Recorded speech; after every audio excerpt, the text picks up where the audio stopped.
அஸ்ஸலாமு அலைக்கும் வரஹ்மத்துல்லாஹி வபரகாத்துஹு. அல்ஹம்துலில்லாஹி ரப்பில் ஆலமீன். வஸ்ஸலாத்து வஸ்ஸலாமு அலா அஷ்ரஃபில் அன்பியாஇ வல் முர்ஸலீன் வ அலா ஆலிஹி வஸஹ்பிஹி அஜ்மஈன். எல்லாம் வல்ல அல்லாஹ்வின் நல்லடியார்களே, ரமதானுடைய 21வது நாள், சான்றோர் பாடசாலையினுடைய 21வது வகுப்பிலே அர்ப்பணிப்பு என்ற தலைப்பின் கீழ் இமாம் ஹசன் அல் பஸ்ரி ரஹிமஹுல்லாஹ் கூறியதாக ஹிஷாம் அவர்கள் அறிவிக்கக்கூடிய செய்தியை நாம் பார்க்கலாம். நான் பல மக்களை பார்த்திருக்கின்றேன். அவர்களில் ஒருவர் தனது மார்க்க சகோதரனின் குடும்பத்தை அவர் அல்லாஹ்வின் பாதையில் சென்ற பின்னர் 40 ஆண்டுகள் கவனித்துக் கொள்வார் என்ற செய்தியை சொல்றாங்க. இதனுடைய கருத்து என்னன்னா, நல்லோர்களுடைய நல்ல குணத்தையும் அர்ப்பணிப்பையும் தியாக உணர்வையும் படம் பிடித்து காட்டக்கூடிய ஒரு செய்தி. அந்த சான்றோர்கள் நன்மை செய்வதில் சளைக்காதவர்கள், நன்மை செய்வதில் ஒருவரை ஒருவர் அவர்கள் முந்துவார்கள். அல்லாஹ்வினுடைய திருப்திக்காக பெரும் சிரமங்களை அவர்கள் சகிப்பார்கள். அல்லாஹிற்காக ஒருவர் மற்றவரை நேசித்தார்கள். அந்த நேசத்திற்காகவே தங்கள் உயிரை அர்ப்பணித்தார்கள். செல்வத்தை நட்புக்காக இறை பொருத்தத்தை நாடி அவர்கள் வாரி வழங்குவார்கள். அதாவது பிரதிபலன் பார்க்காம பிறருக்கு நன்மை செய்யக்கூடியவர்களாக அந்த சான்றோர்கள் இருந்தாங்க. இப்ப பாருங்க, அல்லாஹ்வினுடைய பாதையில் போருக்கு சென்ற அல்லது கல்வி படிக்க சென்ற அல்லது ஹதீஸை கற்க சென்ற தனது சகோதரர் திரும்ப வரக்கூடிய நேரம் வரை அவருடைய குடும்பத்துக்கு தன்னால முடிஞ்ச உதவிகளை செய்து அவரை குடும்பத்தை அந்த சான்றோர்கள் பராமரிச்சாங்க. அப்படி பராமரித்தது ஓராண்டு 2 ஆண்டு 3 ஆண்டு அல்ல, 40 ஆண்டுகள் வரை பராமரித்தார்கள். சுப்ஹானல்லாஹ், எந்த அளவு பொறுமை பாருங்க. அந்த சான்றோர்களுடைய நபி மொழியை படித்தவர்கள் அல்லவா அவர்கள். ரசூலுல்லாஹ் ஸல்லல்லாஹு அலைஹி வஸல்லம் அவங்க சொன்னாங்க, யார் அல்லாஹ்வினுடைய பாதையில் போரிடக்கூடியவருக்கு தேவையான தயாரிப்புகளை செய்து கொடுப்பாரோ அவரும் அல்லாஹ்வுடைய பாதையில் போர் செய்தவர் போலாவார். யார் அல்லாஹ்வினுடைய பாதையில் போர் செய்பவருக்கு அவருடைய குடும்பத்தை நல்ல முறையில் பராமரிப்பு செய்வாரோ அவரும் அல்லாஹ்வுடைய பாதையில் போர் செய்தவர் ஆவார் என்று வரக்கூடிய செய்தி அறிவிக்கக்கூடியவர் ஸைத் இப்னு காலித். இமாம் புகாரி அவங்க தன்னுடைய சஹீல் புகாரில பதிவு செய்யறாங்க. 2843வது செய்தி. இப்படிப்பட்ட நபி மொழிகளை கற்று அதை பின்பற்றி நடந்த அந்த மேன்மக்களுக்கு முன்னால் அற்ப துன்யாவிற்காக வாழக்கூடிய நம்மை போன்றவனுடைய நிலை எப்படி அப்படிங்கிறத நாம யோசிக்கணும். ஒரு நாள் ஒருவருக்கு உதவி செய்துவிட்டு அடுத்த நாள் சடைவடைந்து கொள்ளக்கூடிய மக்கள் தான் நாம். ஒரு முறை மட்டும் கொடுத்துட்டு மறுமுறை முகம் சுளிக்கக்கூடியவங்க நாம. ஒரு நாள் தர்மம் செய்துவிட்டு மறுநாள் கேட்டால் முகம் சுளிக்கக்கூடிய மக்கள் நாம். கொடுத்ததை கணக்கு பார்த்து வாழக்கூடியவர்கள் தான் இன்று அதிகம். கொடுத்ததை சொல்லி காட்டக்கூடியவர்கள் அதிகம்.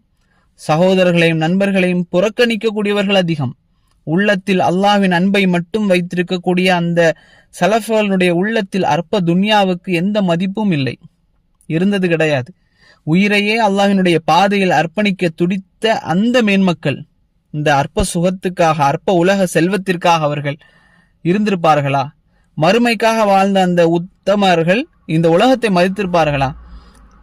அள்ளி அள்ளி கொடுப்பதிலும் தேடிச் சென்று உதவுவதிலும் தனக்கு இல்லை என்றாலும் பிறரை தேர்ந்தெடுக்கக்கூடிய அந்த பண்புடைய அந்த மக்கள் கடன் வாங்கியாவது உதவ வேண்டும் என்று இருக்கக்கூடிய அந்த சான்றோர்கள் நமக்கு ஒரு நல்ல முன்மாதிரி. 40 ஆண்டுகள் ஒரு குடும்பத்திற்கு உதவிய அந்த மேன்மக்கள் எங்கே? ஒரு முறைக்கு முறை மறுமுறை கேட்டால் சினுங்கக்கூடிய நாம் எங்கே? 40 ஆண்டுகள் பிறரது குடும்பத்தை முகம் சுளிக்காமல் பராமரித்தவர்கள் எங்கே? சொந்த இரத்த சகோதரனுடைய குடும்பத்தையே நடுத்தருவில் விட்டு நிற்கக்கூடிய இந்த கால மக்கள் எங்கே? 40 ஆண்டுகள் மற்றவர்களுடைய குடும்பங்களை எந்த குறையும் இல்லாமல் ஆதரித்த அந்த மேன்மக்கள் எங்கே? சொந்த தாய் தந்தையே புறக்கணித்து விட்டு அவர்களை வீட்டை விட்டு வெளியேற்றக்கூடிய இன்றைய காலத்து மக்கள் எங்கே? உறவே இல்லாதவர்களை தேடிச் சென்று 40 ஆண்டுகள் அரவணைத்த அந்த மேன்மக்கள் எங்கே? சொந்த இரத்த உறவுகளை உதறி தள்ளக்கூடிய, கிள்ளி எறியக்கூடிய, விரட்டி அடிக்கக்கூடிய இந்த காலத்து அயோக்கியர்கள் எங்கே? அந்நியர்களை தன்னவர்களாக ஆதரித்து அந்த மேன்மக்கள் எங்கே? பெற்றெடுத்து பாலூட்டி ஊட்டி வளர்த்து ஆளாக்கி அந்த தாயை வெளியே போ என்று விரட்டக்கூடிய இந்த கால அயோக்கியர்கள் எங்கே? அப்போ கொடுப்பதற்கு பிறந்தவர்கள் போல அந்த மக்கள் இருந்தார்கள். சேர்ப்பதற்குத்தான் பிறந்தோம் என்று இன்றைய அயோக்கியர்கள் இருக்கின்றார்கள். கொடையே அந்த மேன்மக்களுடைய குணமாக இருந்தது. வாரி வழங்குவதே அவர்களுடைய பண்பாக வழக்கமாக இருந்தது. இன்றைக்கு இருந்தும் இல்லை என்று சொல்வார்கள். செல்வத்திலும் பஞ்சப்பாட்டு பாடுவாங்க.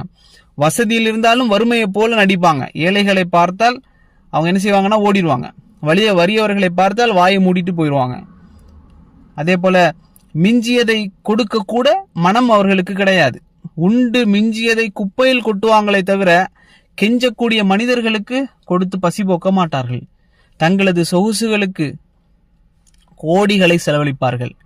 பிறருடைய அவசியத்திற்கு, மிக மிக அவசியமாக இருக்கக்கூடிய அவசியத்திற்கு கூட சில்லறையை மட்டும் கொடுப்பார்கள்.